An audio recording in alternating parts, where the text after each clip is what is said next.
एक हमारे दर्शक की कमेंट आई थी कि उनका ESR यानी कि इरेथ्रोसाइट सेडिमेंटेशन रेट 50 तक पहुंच गया है, तो ये क्या हो सकता है, क्या कोई दिक्कत की बात है? उनको मैंने तुरंत ही रिप्लाई करके बता दिया था। अभी इस वीडियो के माध्यम से मैं आप सभी को बताने जा रहा हूं। देखिए, ESR एक ब्लड टेस्ट है जो शरीर में सूजन यानी कि इन्फ्लामेशन या फिर संक्रमण की उपस्थिति को दर्शाता है। सामान्यतः पुरुषों में 0 to 15 mm/h और महिलाओं में 0 to 20 mm/h इसकी रेफरेंस वैल्यू यानी कि नॉर्मल वैल्यू होती है। 50 से अधिक ESR आमतौर पर किसी इन्फेक्शन, सूजन या अन्य बीमारियों का संकेत देता है। ESR 50 होने के कुछ संभावित कारण इस प्रकार हो सकते हैं, जैसे कि उसमें नंबर 1 है इन्फेक्शन यानी कि संक्रमण। बैक्टीरियल या वायरल संक्रमण से शरीर में सूजन बढ़ती है, जिससे ESR बढ़ सकता है। सामान्य संक्रमण जैसे कि टॉन्सिलाइटिस, फेफड़ों का संक्रमण, UTI यानी कि यूरिनरी ट्रैक्ट इन्फेक्शन, TB इत्यादि की वजह से ऐसा हो सकता है।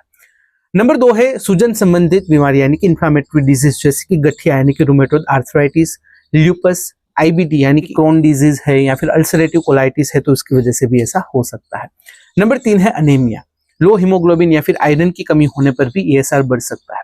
नंबर 4 है थायराइड संबंधी समस्याएं, हाइपरथायरॉइडिज्म या फिर हाइपोथायरॉइडिज्म में भी ESR बढ़ सकता है।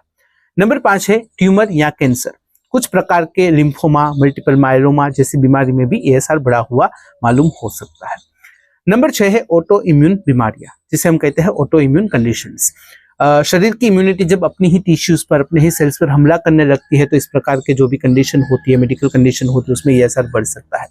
नंबर 7 है लंबी बीमारी या फिर पोस्ट इन्फेक्शन स्टेज, किसी गंभीर संक्रमण या फिर सर्जरी के बाद शरीर में रिकवरी के दौरान ESR बढ़ा हुआ रह सकता है।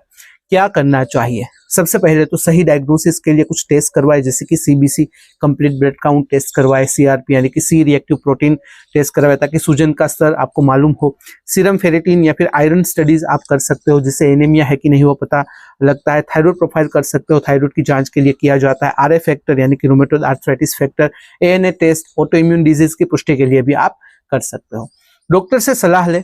अगर आपको लगातार बुखार, थकान, वजन घटना, जोड़ों में दर्द या फिर अन्य लक्षण है, तो किसी अच्छे से डॉक्टर से संपर्क करें। डाइट और लाइफस्टाइल सही करें, पौष्टिक भोजन लें, सूजन कम करने वाले फूड्स, हल्दी है, अदरक है, ग्रीन टी है, उसका सेवन आप कर सकते हो। नियमित व्यायाम भी आपको करना चाहिए।